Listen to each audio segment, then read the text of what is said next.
Assalamu alaikum, welcome to the second lecture on the chapter The Piece of String. In the previous lecture, we had its introduction and discussed its plot. And now the turn comes of the text.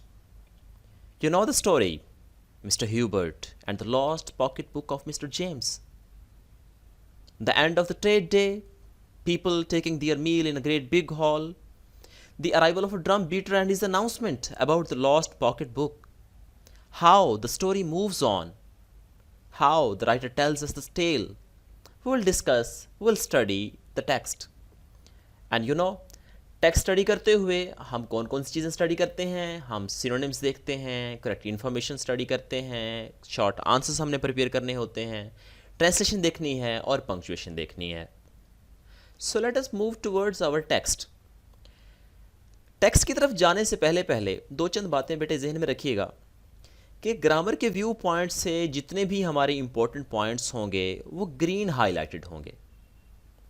Important words को numbering दे के synonyms नीचे accordingly दिए गए होंगे और correct information के लिहाज से जो इंपॉर्टेंट एमसीक्यूज़ होंगे वो पर्पल हाईलाइटेड होंगे.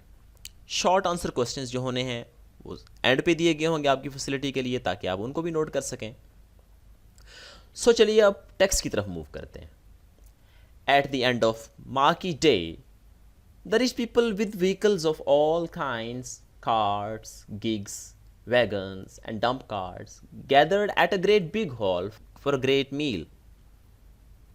At the end of market day, कारोबारी दिन के इख्तिताम पर, the rich people with vehicles of all kinds, अमीर लोग अपनी हर किस्म की गाड़ियों, मसलन कार्ट्स, बैलगाड़ियों, गिग्स, घोड़ा गाड़ियों, वैगन्स, वैगनों एंड डंप कार्ट्स और सामान लादने वाली गाड़ियों के हमरा gathered at a great big hall, एक अजीम शान बड़े हॉल में जमा हुए फॉर अ ग्रेट मील, उम्दा खाना खाने के लिए.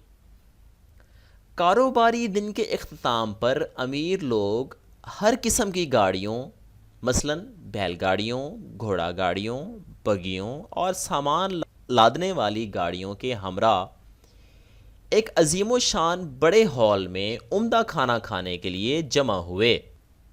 यहाँ पे हमारा एक इंपॉर्टेंट क्वेश्चन बनेगा, what happened at the end of the market day. Market day means trade day, rich people, मैंने आपको नीचे सिनोनिम्स दिए हुए हैं. कार्ड्स क्या होती हैं बेटा? कार्ड्स वैसे तो किसी भी छकड़े को कहते हैं या रेडी को कहते होते हैं. यहाँ पर कार्ड्स से मुराद क्या है बेटा? बैलगाड़ियाँ हैं.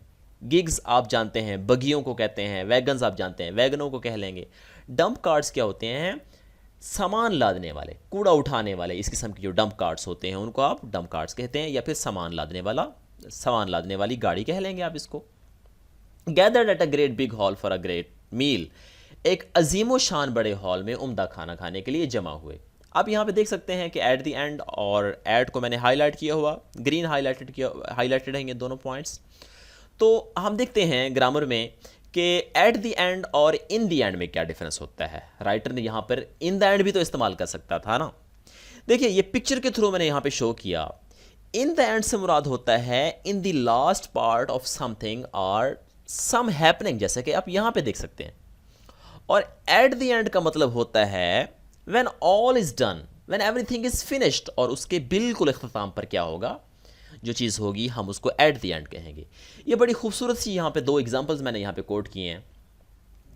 Did they get married in the and, मिसाल के तौर पर आपने एक मूवी देखी, ये मूवी चलती गई एंड यहाँ पे क्या होता है, did they get married in the and पे एक इंसिडेंट हुआ तो आप इन द एंड कहेंगे. ये वाला जो पार्ट होगा वो बेटे क्या कहलाएगा? आप इन द एंड कहलाएगा.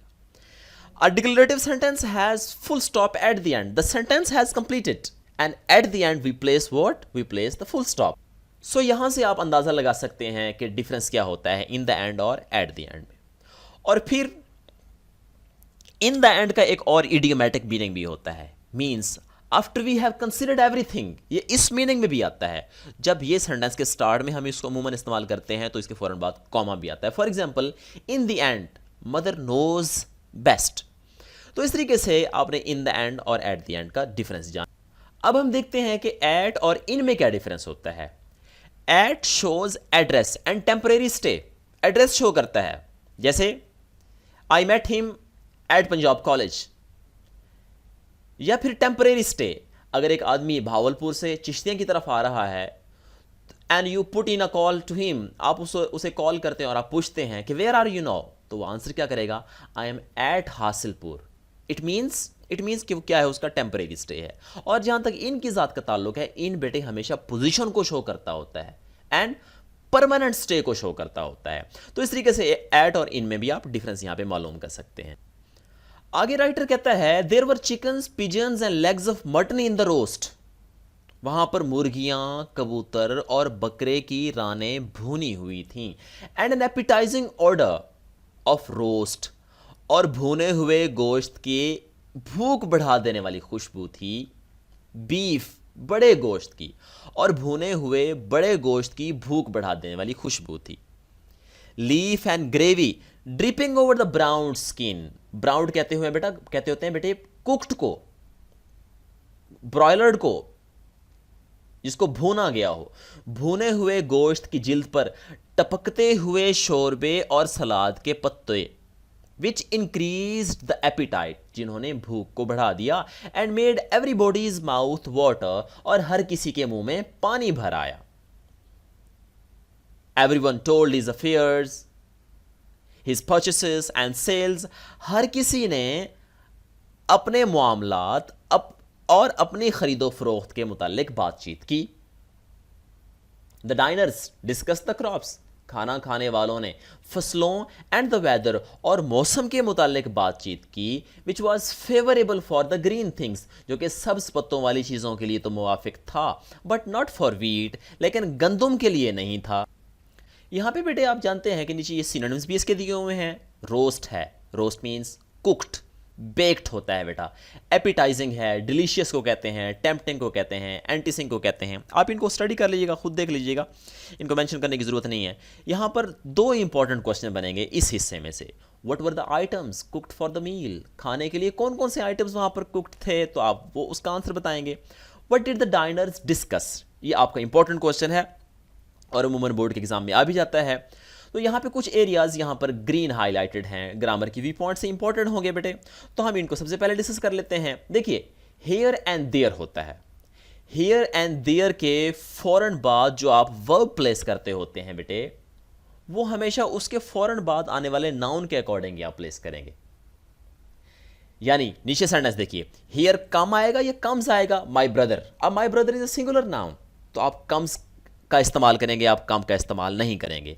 ऐसे ही आप सेकंड सेंटेंस देखिए, हियर कम या comes my brother and sister. अब ये दो लोग हो गए तो कम्स का इस्तेमाल तो करेंगे नहीं, हम किसका इस्तेमाल करेंगे बेटे, कम का इस्तेमाल करेंगे। ऐसे ही उसने अगर थोड़ा सा पीछे चले जाएं तो वो कहता है मेड एवरीबॉडीज माउथ वाटर, हर किसी के मुंह में पानी भर आया। Make plus object plus verb की फर्स्ट फॉर्म। मेक बेटे कॉजेटिव वर्ब होता है, तो उसके लिए हम स्ट्रक्चर इस्तेमाल करते हैं। अगर सेंटेंस एक्टिव वॉइस में हो तो make plus object plus verb की फर्स्ट फॉर्म में इस्तेमाल करते हैं, और अगर सेंटेंस पैसिव वॉइस में हो तो मेड के बाद टू प्लस फर्स्ट फॉर्म में इस्तेमाल करेंगे। अमूमी तौर पर हमारा बच्चा मिस्टेक क्या करता है कि वो मेक प्लस ऑब्जेक्ट के बाद टू प्लस फर्स्ट फॉर्म में इस्तेमाल कर देता है, तो इसको आप लोगों ने अवॉइड करना है। यहां पर दो मैंने एग्जाम्पल्स भी कोट कर दी हैं, जैसे the teacher made positive verb आ गया, हिम ऑब्जेक्ट आ गया, और यहां पे हमने वर्ब की प्योरली फर्स्ट फॉर्म इस्तेमाल करनी है, जिसको आप बेयर इन्फिनेटिव कहते होते हैं। यहां पर इन्फिनेटिव का इस्तेमाल नहीं करेंगे। हां अलबत्ता जो पैसिव वॉइस का होगा, he was made to stand on the desk, तो हम इसको टू प्लस फर्स्ट फॉर्म के साथ हम यूज करें। तो चलिए आगे बढ़ते हैं। Further the writer states, suddenly अचानक क्या होता है, at the sound of drum beat in the court, सहन में ढोल के बजने की आवाज पर everybody rose from the seats, हर कोई अपनी नशिस्तों से उठ खड़ा हुआ। राइज रोज राइजन होता है बेटे। Everybody rose from the seats except a few ones, हर कोई अपनी नशिस्तों से उठ खड़ा हुआ सिवाय उन चंद के who still had the food in their hands, जो अभी भी अपने हाथों में खाना लिए हुए थे। एक वंस बेटे एपोस्ट्रोफी के साथ होता है, वो तो पोजेसिव केस होती है वन, जो कि इंडेफिनिट हमारा प्रोनाउंस होता है, और वन की जब प्लूरल बनाते होते हैं तब हम एपोस्ट्रॉफी इस्तेमाल नहीं करते। तो ये वन की प्लूरल वंस है, यहां पर एपोस्ट्रॉफी का इस्तेमाल नहीं किया गया। Who still had the food in their hands after the dumb beat had ceased? Ceased कहते हैं आप stopped को, halted को कहते हैं, hampered को कहते होते हैं। After the drum beat had ceased, ढोल के बजने की आवाज रुक जाने के बाद, the drum beater called out to the people. ढोलची ने लोगों को पुकारा। कॉल आउट का मतलब क्या होता है बेटा? To say something loudly. The drum beater called out to people, लोगों ने, एक्सक्यूज मी, ढोलची ने लोगों को पुकारा, हु वर नाउ अटेंटिव, जो कि अब मुतवज्जे थे, and impatiently waiting for him, और उसका बेसब्री से इंतजार कर रहे थे, to call out the public announcement, कि वो अवामी ऐलान पुकारे।